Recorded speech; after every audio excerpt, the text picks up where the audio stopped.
أعوذ بالله من الشيطان الرجيم. بسم الله الرحمن الرحيم. الحمد لله رب العالمين، وصلى الله وسلم وبارك على سيدنا محمد وعلى آله وصحبه أجمعين. ربنا آتنا في الدنيا حسنة وفي الآخرة حسنة وقنا عذاب النار. ربنا لا تزغ قلوبنا بعد إذ هديتنا وهب لنا من لدنك رحمة إنك أنت الوهاب. Touba Missiribah jama'a ambe au bela jelan fo ambe duwo ke awi ambe duwo ina ofe ambe Allah subhanahu wa ta'ala dele ala kalimana di amma ya rabbi ala kalimana damma ya rabbi ala kan skun noro ni limana noro ambe hera min ala fe jeni lahara ala ka di amma ya rabbi ya rabbi ya rabbi kambe se mala ambe sira balaw ne jeni lahara ala kan kisama ala kan ga hamna ko roya an ka bambato ala ka yafumo yanko mina ala kan roya amta jemi ala kan roya بجاه سيد الأولين والآخرين. وأما تمني توحيد بابوية إن شاء الله. أركان الإيمان لمن أجو سنورو أمريكا كما ألريكا نؤية الإيمان بالله، الإيمان بالملائكة، الإيمان بالكتب، الإيمان بالرسل، الإيمان بيوم القيامة، الإيمان بالقدر. ambe na nani nan delas bi inshallah ni oye al iman bi rusul ale de josel nani nay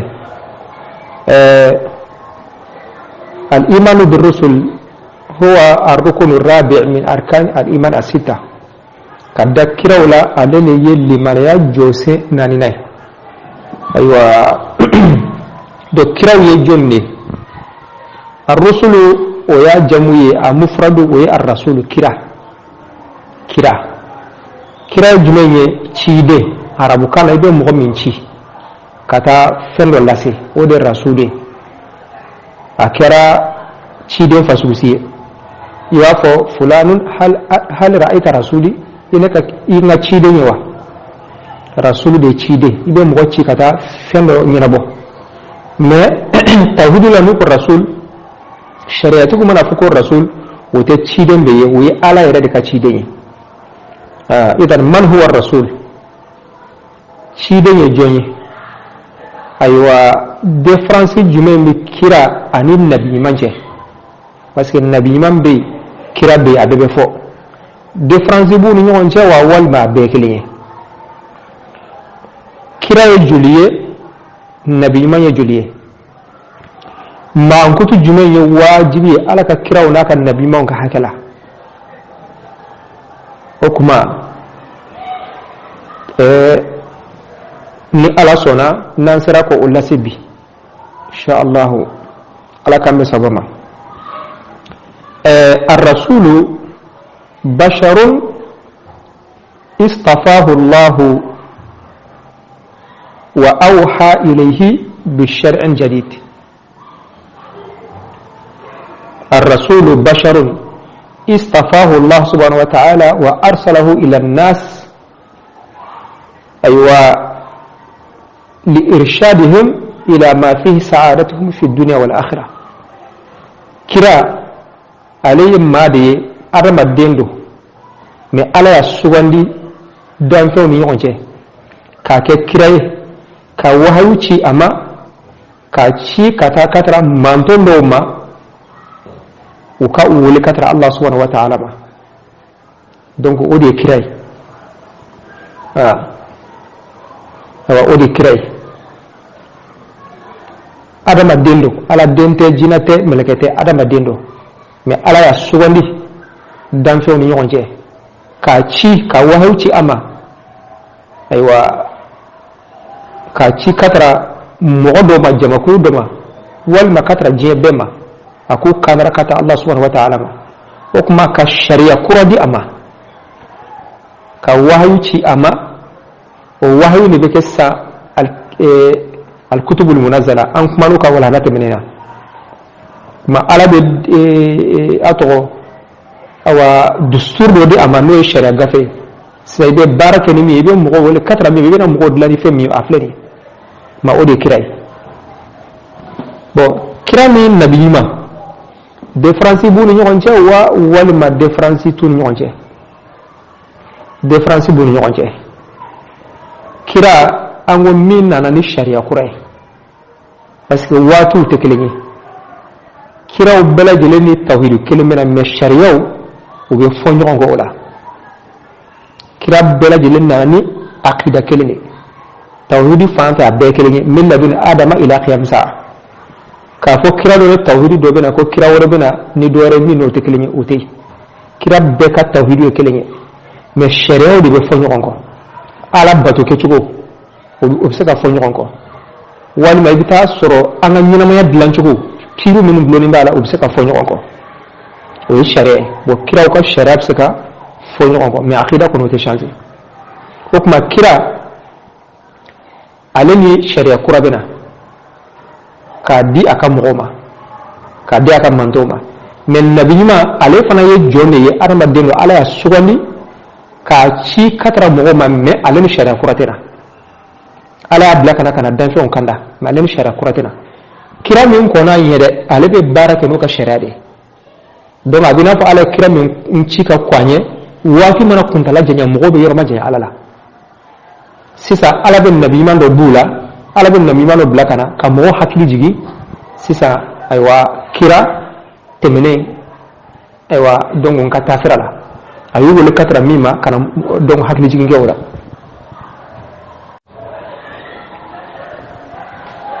aywa donc o de différencier o ni yonje idan الرسول من أوحي إليه بشرع جديد كرا ويوم غمي وحي كرا ما كالشريعة كرا أما النبي هو المبعوث لتقرير الشرع من قبله النبي ما عليه كرا كنا كمغو ولكتر على ما كرا من كونا ليه عليه بنا كودك أيوة الشريعة لسبتك بارك نوي ما نين الدفرنسي بورنيونجه manya ira kafo kira aywa kira bela jele o bela jele ka ci kan yekelenye no yi kana danfe ngole katra alama kana ala kilimpo batu kana danfe ngole katra limane ma o be kelenye wala shari'a de be fo nyoko o kama ni kira kelen galontige ya abe komi kira bela jele galontige ya o kuma ni kira kelen galon tigiya doro ye kira bela jelen galon tigiya naam o kuma kiraw ye joli nabi mo ye joli bo kiraw jate flabi ala do ba fo keme saba ani ta ani saba do ba fo keme saba ani ta ani duru nabi mo abe foko ye ba keme ani ba muga ani nani man ninjate aywa ninde folendo kitabu chaman kono kira keme saba ta ani saba do ko tanduru nabi ma ye ba keme ani ba muga ani nani bo o kira keme saba ni tan saba ina ala ye nani sugandi ulu kafsa kadre to ko abe fon mako ulul azim ina fa ala ko qur'an la fasbir kama sabara ulul azmi min ar-rusul muhammadu sabali komi ulul azmi saballa chogomina donc ulul azmi re chesri mo min saballa ka degun kun ka tora mun okma muhammadu yere ulul durunay aywa no ye nuhu ibrahim ani musa ani Isa ani Muhammad ko duru ulle ulul azmi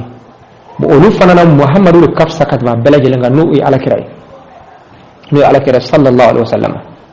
alile kafsa katme dan fen bela jelenga foy mawsai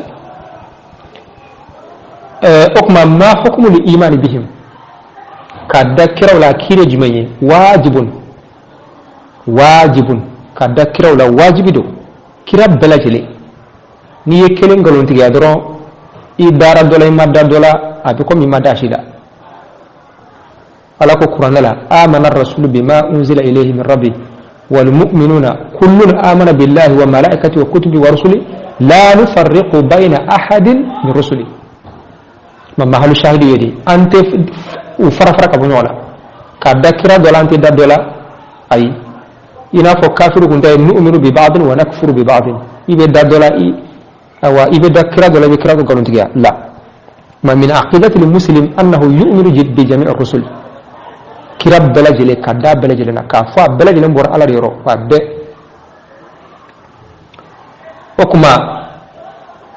kiraw ni nabi ma jolle fora qur'ana kono minun to fora qur'ana kono yemu gani duru mugani duru ore to na qur'ana kono ewa nabi ma minun to fora qur'ana la yemu ga ani duru ma min to fora wa min to ma fo wajib do anga da bala jele la ala yarko qur'ana kono minhum man qasasna alayka wa minhum man lam naqsus kiraw anyi do qisa kala do qur'ana la do beno amul qisa kala bo kama aywa amana ke chugo chugo to bedo awun ta be todo anta be todo mais aywa ni wajib do ko nga da bela jilena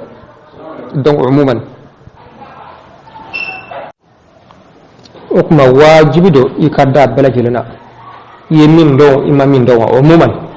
kuma ala yikro krachi yan dalin ba bela jilena hada min aqidati almu'min وكما ما هي الصفات الواجبة في حق الرسل ما كنت جمع واجبي على كراو كهكلا على كراو ما كنت ناني بينو واجبي دو أنقد داولا وما كنت فلو وهي الأمانة danaya ikadala ka fo kiraw danaya mogodo bo jampantiwte o danaya kama ala yutanga donc ikanga da ufanala ka dala ka fo kira tanganendo fe na beke sabuye ka adama don tike mogola ina ko jurubu baw keli kiraw tangane do oma fion fe nabe kel lebu to koy adama de yala kiraw tangane do oma bo kama ala tanyi an wajibi anga daula wala dongo dane mogodo ma ko du flana asidu ko cin folawdo kira mana fefe fo cinyedo inafo ala rakum muhammad in huwa ma yantiqu anil hawa in huwa illa wahyuha kwati nini ngo fore ala mana anya mara kan min fo abodi fo ma kira be cinyetigi kuma wajibu da an ku cinyetigi ya nanina al fatana wo yake gunya donc ke gunya wajibi kira ka hakala aywa kewuya wajibi kira ka hakala nanina wayen la seli ala femindi uma ko ka di mandoma ika dala ka fuya la se bo wayen ma kutu nanina ma kutu folo danaya ma kutu flana chiefo ma kutu sabana kewuya ma kutu nanina aywa waye la seli ala mindu mo ya belase okma na fura kewuya momi ala bena momi bad emission bayna kana danfe ngole katara Allah subhanahu wa ta'ala ma bo awena mo fasu be ko be nyonya do bena son facilement do be lutena son de ma foka ke mo ke ko mayde do be lubna essay ci ko bela jelena ni min nana ka ken galo ka ci bi kul wasila okma fo o tila mo ko mo hakili madi afsaka jonni me ci ko bina galo mo mbubula suku ka galo no bogola ci ko bina yaay galo mo mbubulo afsaka ka galo no bogola ci ko bina ma foka ke mo ke ko mandire bo bujilen ci ko nyabo bo amé misali kelen ta dron misali kelen dron ala kirata ko ni o masse foma nabila ibrahim ani haka namrus kafir jugu ibrahim abeka alaka ma hutu fo abeka alaka ma hutu fo ako ala ka mankutu do ye abe mo faga abe ale be fagali ka abe mo nyina maya huwa yuhyi wa yumit ala be mo faga abe mo nyina maya namurzu ko mangelaw ne arabi so law wa ko kasola de fla ko babulo donc akuni mo fla kana ka bo kasola wala mo mo ne fla ko babulo ay kelen faga ka kelen tuy donc ko ni ka ala ka bare ninde ka donc abe fakali ka be nyana maya like o kuma ne arabi so la fle ka ni faga fle ka ni nyana maya bon Ibrahim abse ka fo non ni tere ka lagini mais ako ango tuy yake wuya amo discuter de no ka abse ko yare discuter ni tere ka lagini mais amo discuter ako sam bon ni ko yoke don afora bana ango to ndanye da sengola qala fa inna allaha yati bi shamsi min al mashriqi fa'ati biha min al maghrib okma ko ni ko bise wala don ango to bo klep lene dongo do klebe bo koran fe dongo do klebe bo koran fe kata bi klebe en fa fe ne ka ala de boke si sa e ka yelema e ka bo klebe en fa fe kata bo koran fe donc angai atana so ko ngew donc wala corona era ko mubashara fa bu itale zikafara amma so kuma do yake mu roy wala donc ni ne kama kwanga dala ka fo donc haka min sifat ar-rusul al-fatala kira ko kegu ala be kira ci ita sura hakil kabbo afsaka jo kafiru yani fero fere siro sirai donc o sira nyuma babulo o ibrahim kele kuma mina anin jora kafo abe dankar mo gonun ka bolla no na haka namuruz naga mo ka bolle bo ñala je baro ko mbubulo debe ta kenega ibrahim ma songa ta kale mangene ay ke bunyake yaay ibrahim a misali chama bale fe quoi misali chama be akwa ale mangene ayi bangata bo mentana tara bolu karkari utalen ko fa yi jele kakata bolu be karkari jere bolu berbele ba kasroga jele blokana mala suruyana una le ko jole nin ke an ga bolla man fa al hada bi alhatina ko kamalan be ko be sami'na fatan yadhkuruhum yuqalu ibrahim kamalan be du kono da imana le da banga bolu ko mawla da imana banga bolu sabti woni ibrahim nana ko ibrahim ma anta fa'alta hada bi alhatina ya ibrahim ne yede noyewa ako bal fa'alahu kabiruhum hada fas'aluhum in kanu yantaqun ako yana wala ni ga amina jele wala ne bulo boli bele bam fe ni boli jele fe ale kana ita sura ale de dimina ke ale de dimina ka fitrun kari kari peut-être donc ato mininga ako ibrahim era waro mun on te kuma sa laqad alimta ma haula yantaqun amin mun mininga chugo amin mininga chugo saka kuma chugo ma boli mun era karkalo ayu mininga joni akari ko nun saka kuma sa bo ibrahim era layini yode kwa akan lanyini yori donc awbe fem bato har minun seka kuma utse ko hawa pour le minye bo ya hada bo yere kama kiwya bo cher la mo ngunu ibrahim kan kuma yi ayuso hakili sonu kuma na tubi meni alaye kafirere ko jugu aywa ani nindu yere batulu kama maso ngase ko yuka bolu demete ku be ibrahim afrikas mala mi ala kisi do kuma la surira bo ibrahim kele do be no luk mi kilibatu do be lube kalubatu do be lube dolobatu abebe ibrahim be feka ya kan fon shiti alai shu kole wati mina ayi janka dolo do laja ko ninde alai ha nebe ninken alai o tunne ako min be tunu ay neto fe kala bole ako ninde alai ninga bodoni donc ninka bodoni ni ne ka alai o fana bi wati so robina ako ninde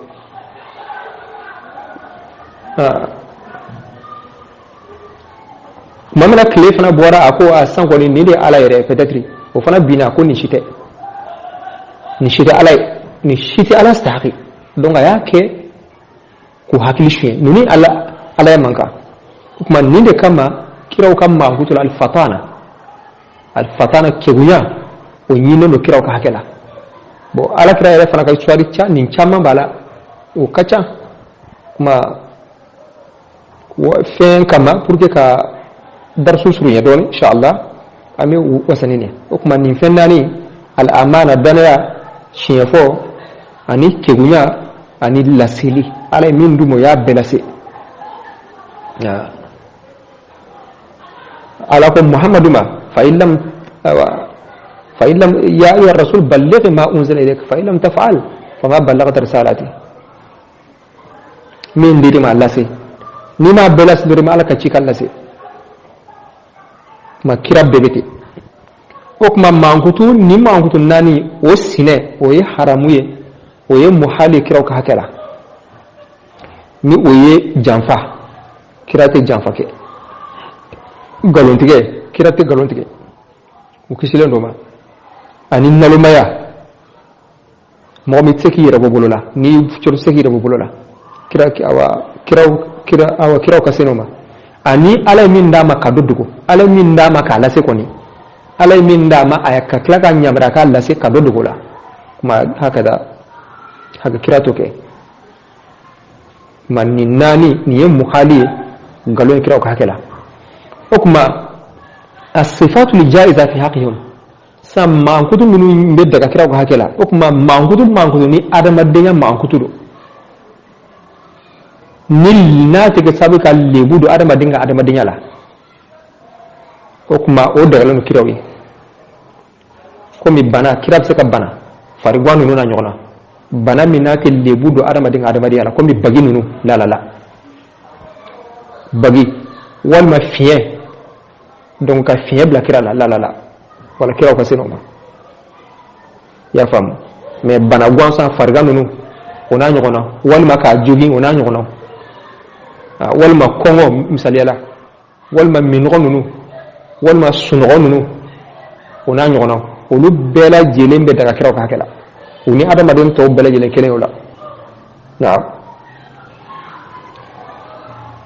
man Allah subhanahu wa ta'ala dili ala kame sabama okuma an kuma na kira yɛrɛ jonye nabi ma jonye difference joli b'u ni ɲɔgɔn cɛ difference jumɛn b'u ni ɲɔgɔn cɛ ka da kiraw la kiri ye jumɛn ye ayiwa ka da kiraw la kiri ye jumɛn ye o kuma kira yɛrɛ ye joli ye nabi ma ye joli ye joli de tɔgɔ fɔra kuranɛ kɔnɔ ulul azmi ye joni ye ulul azmi joni ka fisa ka tɛmɛ bɛɛ lajɛlen kan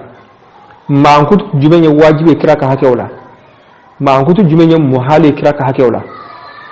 o kuma mankutu jumɛn bɛ daga o ka hakɛ la kuma sisan an kumana olu kan o kuma sisan kira ni nabimanya est-ce que mɔgɔ yɛrɛ bɛ se ka ɲini k'a sɔrɔ wa kiraya ni nabimanya mɔgɔ bɛ se k'i jija k'a ɲini k'a sɔrɔ wa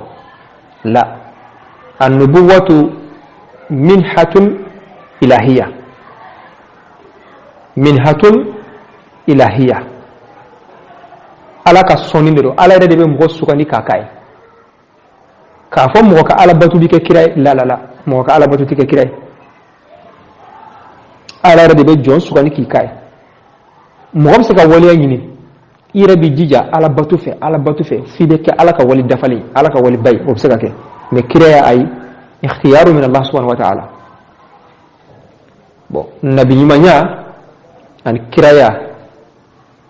ala b'a bɛɛ di dɔ ma dɔ ta o ta ye nabimaya dɔrɔn ye o kuma ni donc ni ala bɛ fɛ ka mɔgɔ min kɛ kira ye i bɛ kɛ nabimaya fɔlɔ ka sɔrɔ k'i kɛ kira ye i bɛ kɛ nabimaya de ye fɔlɔ ka sɔrɔ k'i kɛ kira ye o de kama kullu rasulin nabiyyun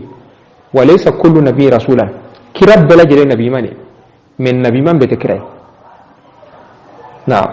da ori kama har ala kira sallallahu alaihi wasallam akiran nabi man yeforo o ko taka kirai bo